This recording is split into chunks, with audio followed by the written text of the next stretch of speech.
going, readers? Today I'm going to be reviewing Mervyn vs. Dennis by Niels Saunders. And for that, luckily, I've got my trusty pineapple. I want to thank Niels for introducing me to my good friend here. It helps me cope with underemployment and all the symptoms associated with it. It's getting a little weird now that it needs to be eaten. It's kind of pokey in the night. It doesn't really make a good pillow, but I do enjoy its company. Thank you, Niels. I was first introduced to Niels Saunders from his WordPress blog on my reader. He didn't really write much. It was in the spring, and his new book, Grand Theft Octo, was out. And it looked pretty interesting, but what really caught my eye was the cover of Mervyn vs. Dennis. I've got the paperback here, but I'll display the cover on the screen. And I just thought it was really good. It reminded me of Andy Warhol. Niels didn't blog much, and I thought, man, if he's selling books and not blogging much, like he doesn't really care. Maybe I could learn a thing or two from Mr. Saunders. Yeah, it's not just a vanity cover. I mean, it makes sense for this if you read the story. Dennis says allergic to peanuts, so claims to be allergic to just about everything. But really entertaining read and totally hilarious. This is part of my summer reading list, and I shamelessly asked Niels for an arc. I don't know if I was just dealing with poverty at the time or what the deal was. Or really, I guess I was doing a little test to see if anybody was actually reading my blog. So I gave a shout out to Niels to see if he would respond, and he did. But and he did send me a Mobi file, which I initially read it on. I do like the Kindle version so I can make notes along the way and do quotes easy. But I did. It wasn't total bribery because I ended up buying the paperback version. I really like it. It's going to be, a good addition to my collection, a good book to let a friend borrow, and that kind of thing. I really like the design. His author photo is hilarious. I'll put it up on the screen with his pineapple. The pineapples. I love the pineapple part of the story, and I think that Niels could do a lot with social media. If only I were your publicist, Niels.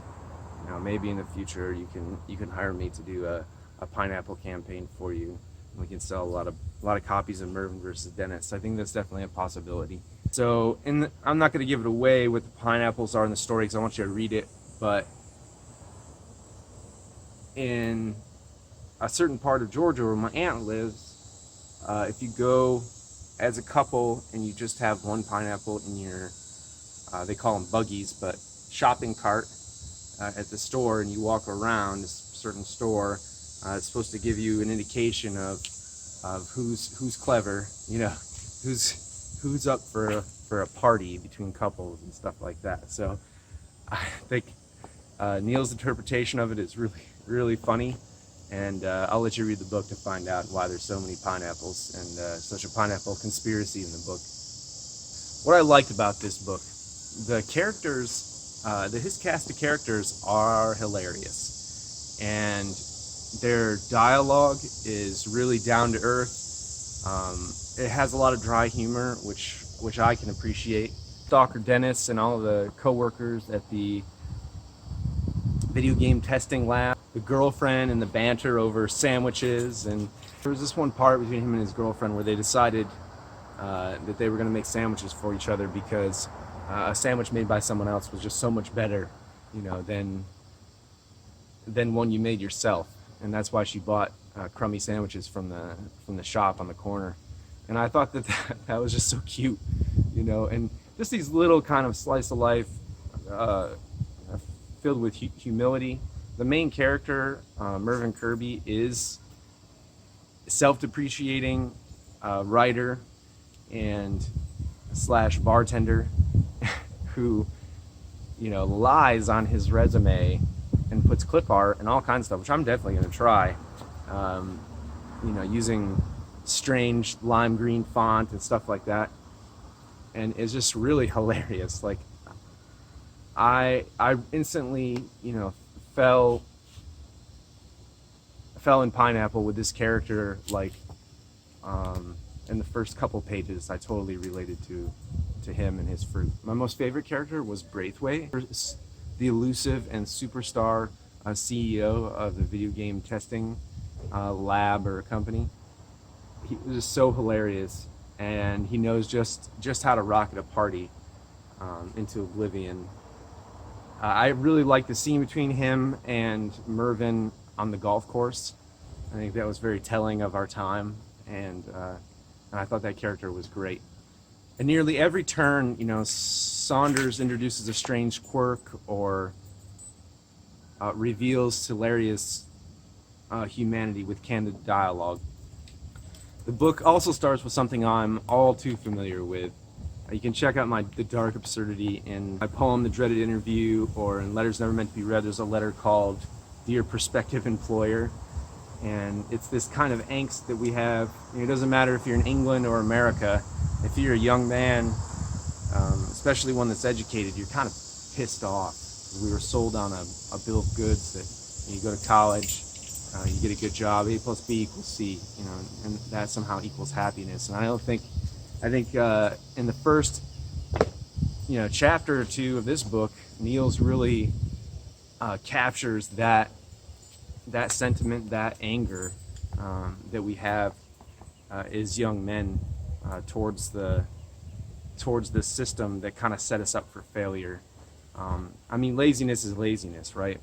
No one would ever say that I was lazy or unambitious, but misdirected from the beginning, I think would be more appropriate. And I think Niels, we want to go out there and shout. Ends up being some kind of grumble that we deal with every day as young men, trying to find a job during the recession and all this stuff.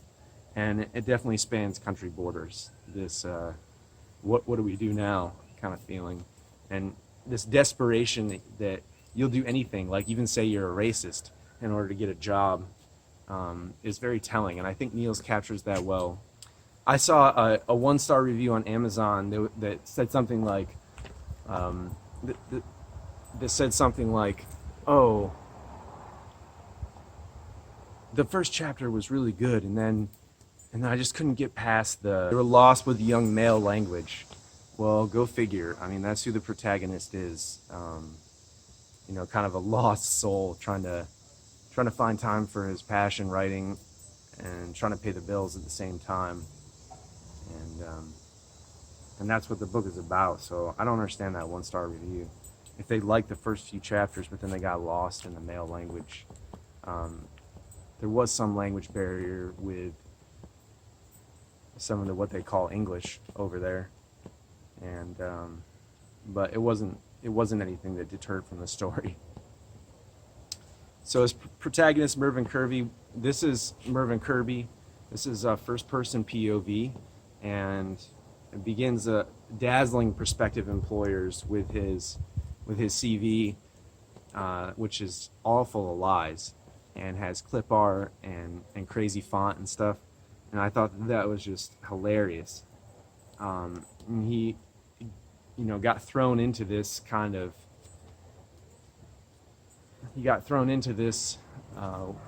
way of being, and didn't choose it for himself. It's kind of out of desperation, having bills to pay and stuff like that. Again, it's brilliant, and Saunders, captures the frustration of our generation in only a few chapters, which I totally appreciate. The author's snarky description of setting is really great as well. His office was so normal, it looked like a porn set. His face was so generic, it looked like a disguise. I just think that's pretty good, and such an economy of words there that I understand exactly what he's talking about. And it's only 2 sentences. He described the setting, boom. I don't have to read further to figure out what's going on. It's pretty vivid with just a few words. There are a lot of funny quotes in this book. I gotta read one from the beginning. I listed wholesome hobbies like gardening and Pilates, while my real interests were horror films and binge drinking. Lies upon lies. It didn't end there. That's from the beginning. Again, that's from Mervyn vs. Dennis by Niels Saunders. And Here's another one. Don't you dare call me a homophobe. This is the friendliest, gay-friendly, non-gay bar in town. That's from Niels' boss, who ends up living with him. That when he loses his bar. This one was pretty funny. Then I saw the fridge. It was one of those monstrous American ones with double doors and its own ice maker. Well, let's bring my pineapple and we'll go see my fridge. Okay? Let's go see the fridge. Because I don't know what you're talking about, Niels. Maybe I have a British fridge. It's as you can see, it's quite plain. It does not have double doors, and I think it's probably British, actually. It makes a lot of noise, making noise right now, and it keeps me up at night, especially when I first moved here. It was terrible. So, I'm not sure what you're talking about American fridges, because apparently I don't have one. But maybe I want one. Well, my wife probably wants one. American fridge. Besides golfing with Braithwaite, which is one of my favorite scenes, the party scene was awesome because it just captures the mayhem, the drugs, the free booze, the music, the girls, and Dennis, and they're all just, and his music, they're all just a perfect mixture of chaotic debauchery and adventure. So I really like that party scene too. Every time I open a page, I'm reminded of a character, and all their little quirks and weirdness that I like, especially like Mervyn's brother was a really good character with a lot of depth, and who came in and out of the story.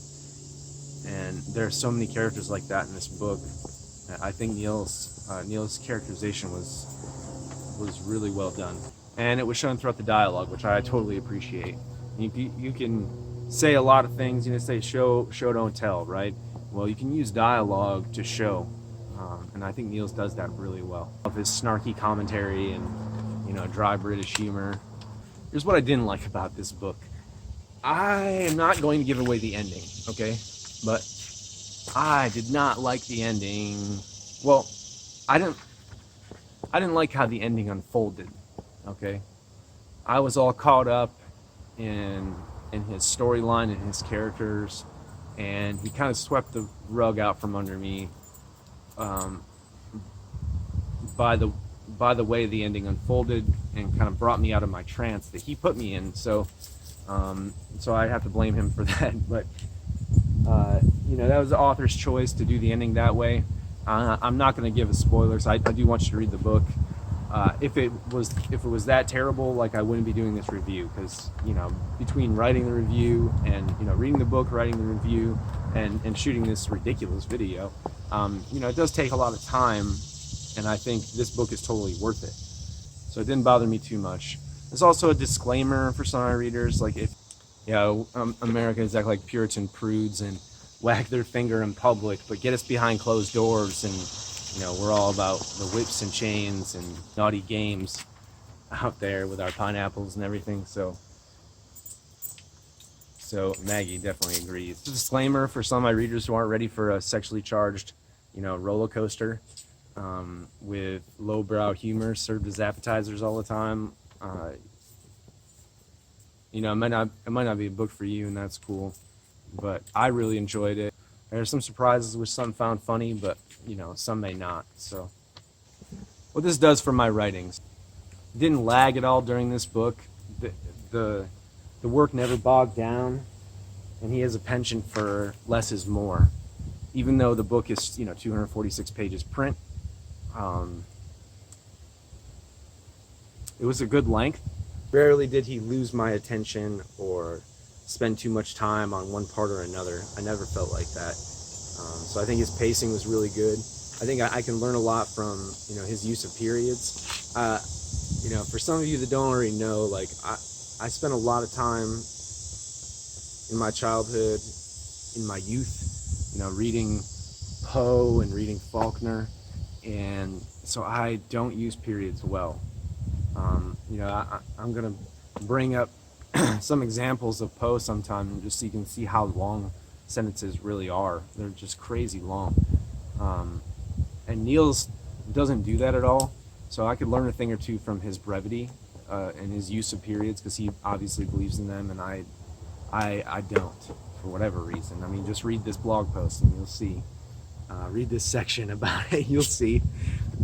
I love my commas, and it's because of who I grew up reading. So if you read anything by Edgar Allan Poe, you can become easily confused if you're not careful by all the commas. Niels Saunders doesn't do that. So it's pretty good. Branding is good here too. Like he, you know, whoever he's got doing his cover art, like should, you know, pay them more. Or sorry, Niels, should pay them more. Continue to do the cover art like that. It was really good. Added to my ability as a writer. Not all things you read can add to your ability as a writer, but his use of dialogue and his brevity definitely go a long way. I feel like I got through this whole thing and didn't talk enough about Dennis. He reminds me more of a harmless version of Jim Carrey and the Cable Guy, from the 90s, Matthew Broderick, who kind of worms his way into someone else's life and tries to take over a little bit. And I wanted Dennis to be there, you know, forever, assuming, denying, and demanding time of Mervyn. He's a really good character, kind of endearing in his own way, really annoying in others. And I think Niels did a great job with characterization here. So this is a fun summer read, and I'll be buying his other book, Grand Theft Octo. It's listed below. Again, it has to do with unemployment as well, and kind of poking fun at the economy. Maybe written about someone like me, jack of all trades, trying to do everything you can. So I give this 4 out of 5 pineapple stars. Maggie definitely agrees. And I look forward to other things written by Niels Saunders.